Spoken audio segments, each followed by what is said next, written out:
Friends, जय माँ अगलम की जयंती से देखिए, इस बार इस होली पे 7 तारीख को होली है। 7 तारीख को होली का दहन किया जाएगा। 8 तारीख को कृष्ण होली खेली जाएगी। लेकिन एक्चुअली देखी जाए तो पूर्णिमा 6 तारीख को शाम को 4 बजे से शुरू हो रही है और 7 तारीख को रात तक रहेगी, 9 साढ़े 9 तक। लेकिन पूर्णिमा का दिन मेन 7 तारीख को माना गया है, मंगलवार का दिन है। मैं आप सबको बताऊँ, मैं हमेशा कहती हूँ कि 2023 में इन राशियों के साल ख़राब है, ऐसा बताती हूँ। लेकिन इस होली पे टोटल 5 राशियाँ करोड़पति बने, क्योंकि 90 सालों के बाद ये जो संयोग बना है ये बहुत बड़ा हुआ है। और 4 राशियाँ हैं, उनको होली तक कुछ बहुत बड़ा झटका लगने वाला है। ये ऐसी करके 9 राशियाँ हैं। बहुत बड़ी बात है, वो मैं बताती हूँ अच्छे से, क्योंकि ये राशियों का बहुत बड़ा फ़ायदा होगा। अचानक से धन लाभ होगा, अचानक से उनकी मन की इच्छा पूरी होगी, सब कुछ होगा। और बाकी की 4 राशियाँ हैं, उनका सब कुछ खो चुका रहेगा। तो सबसे पहले तो बधाइयाँ। मैं ये कहूँगी कि देखिए, मैंने इतना बड़ा काम किया है, होली का बहुत बड़ा काम करने जा रही हूँ। इस होली पे मैं हमेशा कभी किया नहीं है। हमेशा मतलब जब मुझे बहुत ज़्यादा गुस्सा आता है ना किसी पे, मुझे लगता है कि अब इस इंसान को इस तरीके से ही सबक सिखाया जा सकता है। फिर उस दिन मैं, कहते ना, शमशान की लकड़ियों से हवन करती हूँ। शमशान की लकड़ियाँ लेगी, काला अक्खा उड़द रहेगा, अक्खा नमक रहेगा और भी बहुत सारे मसाले से हवन किया जाएगा। उसके बाद उनका जो होगा वो देखेंगे।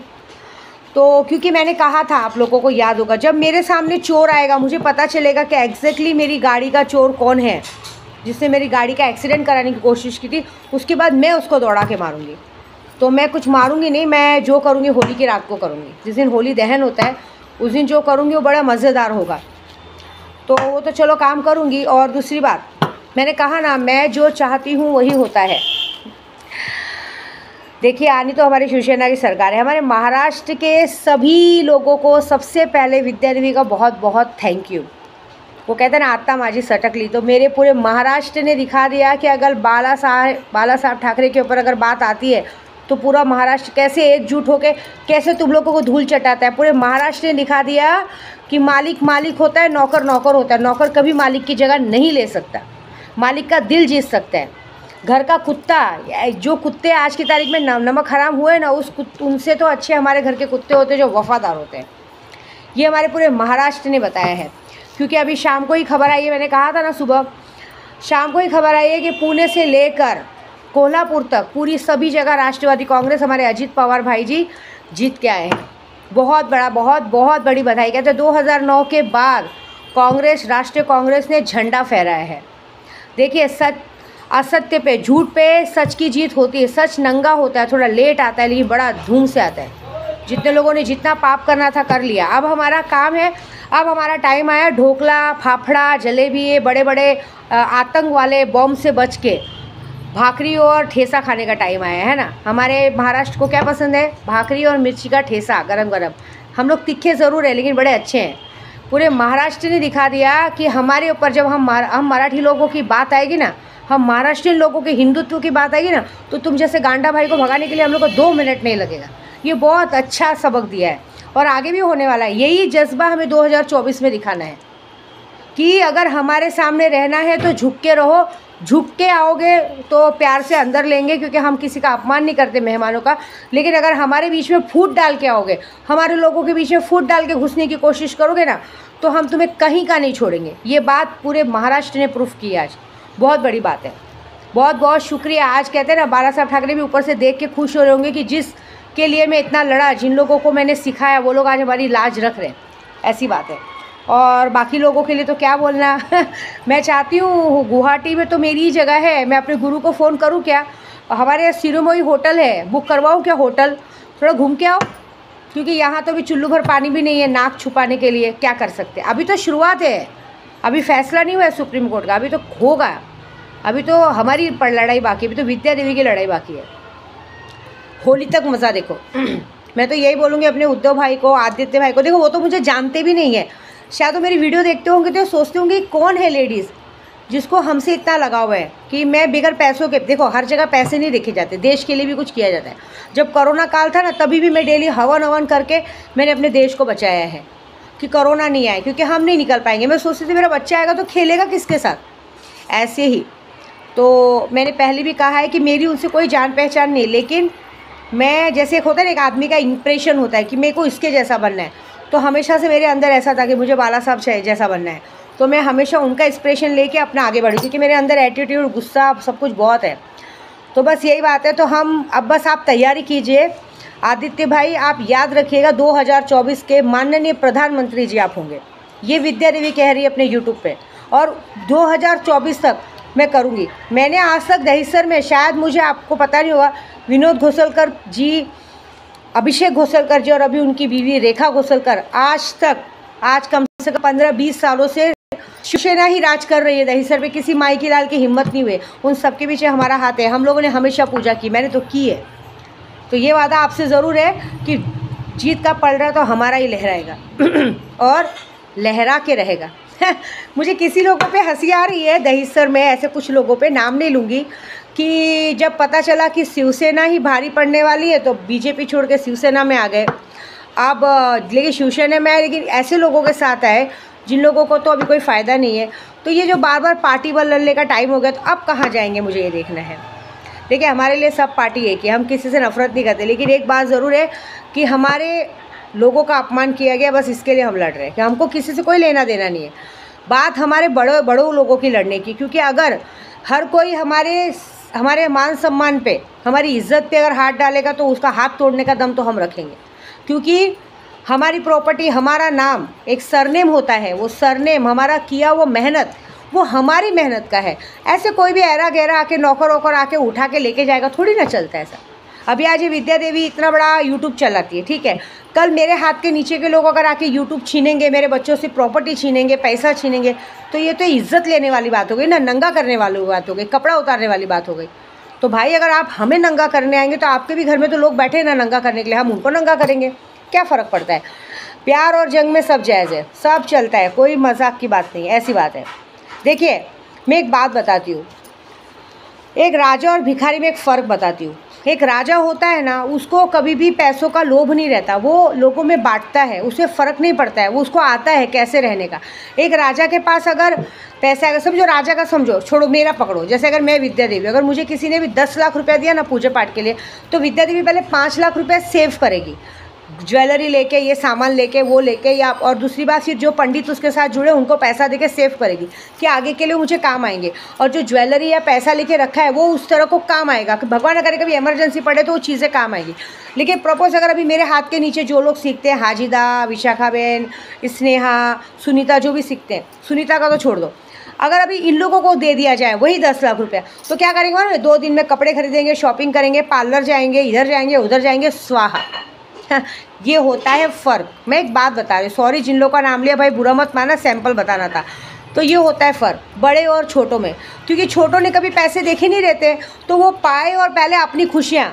तो अभी यहाँ पे भी यही हाल हुआ है। अभी कैसा है, अभी देखते देखते साल भर निकल जाएगा सिर्फ घूमने फिरने में। कोई अक्षय कुमार की एक्टिंग मार रहा है, कहीं पे नायक पिक्चर की शूटिंग की जा रही है, रास्ते पे उतर के बाइक पे घूमा जा रहा है, कहीं पे नासिक ढोल बज रहा है तो नाचा जा रहा है। ये सब शोभा नहीं देता। हम बड़ों को शोभा के, अभी जैसे मैं विद्या देवी हूँ, मैं साड़ी पहन के निकलती हूँ, मुझे ड्रेस पहनना पसंद है, लेकिन घर के अंदर, घर के बाहर हमारी एक इज्जत है। हम ना बाहर सबके सामने नाच सकते हैं, ना बाहर सबके सामने बोल सकते हैं, ना बाहर सबके सामने बात कर सकते हैं। हमें अपनी मर्यादा में रहना पड़ता है। ऐसे कितने लोग मर्यादा भूल जाते हैं, क्या कर सकते हैं। तो फाइनली बात है कि राष्ट्रवादी कांग्रेस आ चुकी है। तो राष्ट्रवादी कांग्रेस जी आए हैं, अजित पवार जी हमारे आ चुके हैं वापस। बहुत बहुत थैंक यू। बस अजित भाई, मैं आपसे एक बात पूछूंगी पवार जी से, आप किसी में एक बात के लिए नाराज़ हूँ, सॉरी बुरा नहीं मानिएगा। आप आए हैं, मैं आपको बहन हूँ, आपकी भाई मानती हूँ। आपने औरतों के लिए बहुत संघर्ष करते हैं, लेकिन मेरे टाइम पे आप चूक गए थे। आपके कुछ लोगों ने मुझसे बदतमीज़ी की थी, बंटी महाड़िक करके, आपके सेक्रेटरी बनते हैं, उन्होंने मेरा गाल तक ऐसे टच कर लिया था। क्यों? क्योंकि मैं अपने प्रदू के लिए लड़ रही थी। उन लोगों ने मुझे मेरे पैसे भी लिए 25-50 हज़ार। उसके बाद मैंने कोर्ट, पुलिस स्टेशन तक केस भी किया, क्योंकि मैं प्रेग्नेंट थी। मैं चाहती थी मेरा पति मेरे पास आए। मेरे पति को मेरे पास लाने के लिए बहुत लोगों ने मुझसे बहुत सारे पैसे लिए, यहाँ तक कि मैंने केस भी किया कुछ लोगों पे। उस पर पुलिस ने कोई सुनवाई नहीं की। ना किसी को अरेस्ट किया, ना मेरे पति को मुझसे मिलने दिया गया, उल्टा मेरे पति को और ज़्यादा मुझसे दूर रखा गया। उसके बाद चलो कैसे कैसे करके मैंने अपने पति को अपने पास वापस भी लाया, तो उसके बाद ज़बरदस्ती पुलिस को भेज के मेरे घर में रेड पड़वाई गई कि मेरे घर में मेरा पति छुपा हुआ है। ये सारा कुछ एक औरत के साथ जो अपनी दो जवान बेटी और एक बेटे के साथ अकेले रह रही थी, उसके साथ एक काला कांडी किया था, बस इसलिए कि मुझे गोराई से भगाया जाए। और इसके में जब आपके लोग हमारे साथ आए, उनके लिए मैं उनकी बहुत इज्जत करती थी। मैं उन्हें एक अच्छा फ्रेंड मार के अपने घर पे थी। इस बात की सबूत मेरी अन्नू जी भी हैं। उन्होंने बदतमीज़ी के तौर पे मेरे गाल तक हाथ ला दिया था। देखिए, विद्या देवी पैसों की मरी नहीं है, पैसे फेंक सकती है, लेकिन अगर कोई उसकी इज्जत तक आएगा तो हाथ तोड़ के फेंकने का दम है। मैं अपने प्रदू को बचाने के लिए अपनी जान दे सकती हूँ, लेकिन किसी का साथ सोने वाला काम तो कभी किया नहीं मैंने। ये फ़ायदा उठाने की कोशिश की थी, लेकिन उनको मैंने अपने तरीके से बराबर करते, तो जाने दीजिए, उनकी वजह से आपको क्यों दोष। लेकिन एक बात बोलूँगी कि आप ऐसे लोगों को ज़रा अपने पार्टी से दूर कीजिए, क्योंकि अच्छी बात नहीं है। बाकी हमारी चीज़ तो है, क्योंकि मैंने देखा है यहाँ पे पैसा फेंकने के बाद भी मुझे इंसाफ नहीं मिला है।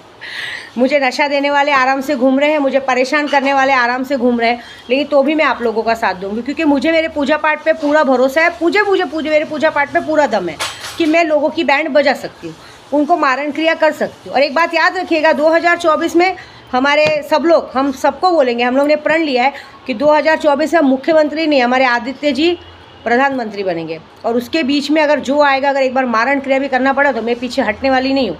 अब जो भी आए, जिसको चर्बी रहेगी, आएंगे, हम क्या कर सकते हैं। लेकिन एक बात है, क्योंकि हम वो कुत्ते हैं जो वफादार है। हमारे मालिक ने हमको सिखा के गए हैं कि भाई मैंने तुझे जीना सिखाया, तू अब आगे क्या करता है वो देखो, ऐसी बात है।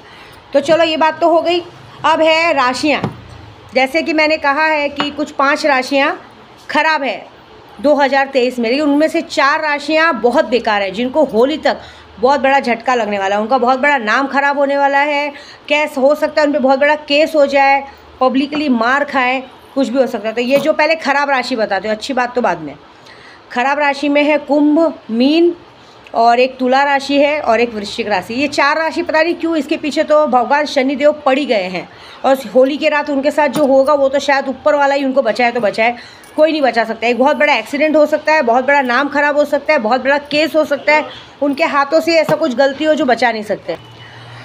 जहाँ तक रही अच्छी राशि है, तो अच्छी राशि में तो झूठ नहीं बोलूँगी, हमारे उद्धव जी भी वृषभ राशि वाले हैं, तो मैं भी वृषभ राशि वाली हूँ। मैं आपको सच बोलूँ, हम वृषभ राशि वालों को तो टेंशन नहीं है। हमारी वृषभ राशि 2032 तक हम करोड़ों में खेलने वाले हैं, हमें कोई पीछे नहीं हटा सकता।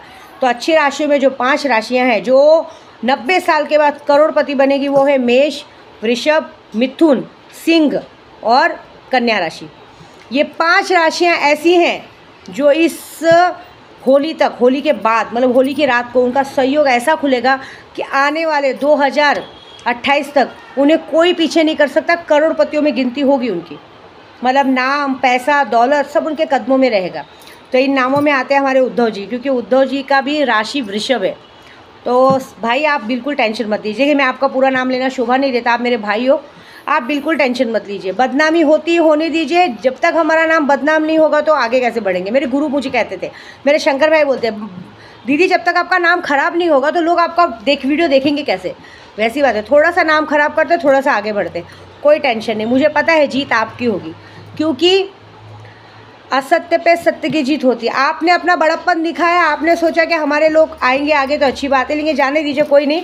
सुप्रीम कोर्ट का फैसला भी आपके फेवर में आएगा, सब कुछ आएगा, क्योंकि मैं इस वक्त जो लड़ाई लड़ रही हूँ वो सिर्फ कहते ना अपने आत्मसम्मान के लिए, क्योंकि ये बहुत ज़रूरी है। ऐसे लोगों को सबक सिखाना इसलिए ज़रूरी है कि अगर आज ऐसे लोगों का सर नहीं कुचला गया तो हर कोई इस चीज़ का फ़ायदा उठाएगा। हर कोई एक नीचे का भिखारी आके बड़े लोगों को चोट लगा के, कहते हैं ना, चूरा लगा के चला जाएंगे। सॉरी, मुझे ज़्यादा हिंदी बोलने नहीं आती। बाकी एक और बात, होली के दिन कुछ प्रोसीजर है जिन लोगों का काम मैं की हूँ, जिनको सुल्तान जिन दर्शन देने वाला है। तो होली के दिन आप सबको ये काम करना है कि होली के रात के एक दिन पहले, मतलब संडे को, मैं आपको बताऊँगी मेरे घर में। हाँ, एक और बात तो बताई नहीं मैंने आपको, शनिवार को है हमारे घर में अखंड रामायण। हम यूपी वाले, हमारा होली के दिन नया साल होता है, तो हम यूपी वाले होली के 2 दिन पहले हर साल अखंड रामायण का पाठ करते, राम जी का पाठ लेके, राम जी का नाम लेके आगे बढ़ते। तो राम जी का नाम लेने से कहते हैं ना, अगर किसी के पुण्य पूरे ख़त्म हो गए हों और अगर उन्होंने रामायण का पाठ सुन भी लिया तो भी भगवान उनके सारे पुण्य वापस कर देते, मतलब कहते हैं ना वो स्वर्ग में जाने लायक हो जाते हैं। तो अखंड रामायण का पाठ शनिवार को शुरू होगा, क्योंकि शनिवार को बजरंग बली का दिन रहता है। संडे को पूरा होगा। संडे को मेरी माँ मेलड़ी माँ का दिन है, प्लस मैं पूरी देवियों की यात्रा करके आई हूँ। कल पावागढ़ भी गई थी। पावागढ़ में मेरे पैर भले दुख रहे हैं, लेकिन अभी जो खुशखबरी मिल रही है कि पूना से लेके कोल्हापुर तक सब जगह कांग्रेस, राष्ट्रवादी कांग्रेस, शिवसेना गठ आ गई है, तो सुन के बड़ा अच्छा लग रहा है। तो उसकी वजह से दर्द थोड़ा कम हो रहा है। तो इस खुशी में कि हम सारी देवियों के दर्शन करके आए, तो संडे को हमारे यहाँ पे थोड़ा सा प्रसाद रहेगा। तो भाई मैं आप सबको घर तक तो नहीं बुला सकती, लेकिन इन्विटेशन जरूर दूंगी कि मैं अपने भगवान का दर्शन कराऊंगी, दर्शन जरूर करना। क्योंकि राम नाम जपना इस दुनिया में सबसे बड़ा काम है। अगर आपने राम नाम जप लिया ना, क्योंकि रामायण ही हमें ऐसी सीख देती है कि हम अपने बच्चों को सबको सीख देनी चाहिए कि आगे की ज़िंदगी हमें कैसे जीनी चाहिए। तो हमारे घर में अखंड रामायण का पाठ होगा। और दूसरे दिन खाना है, सारी औरतें आएंगी, उनकी ओटी भरी जाएगी और कुछ नहीं। और होली के दिन जो हम चमत्कार करेंगे वो आपको भी बताएंगे कि कैसे करना है।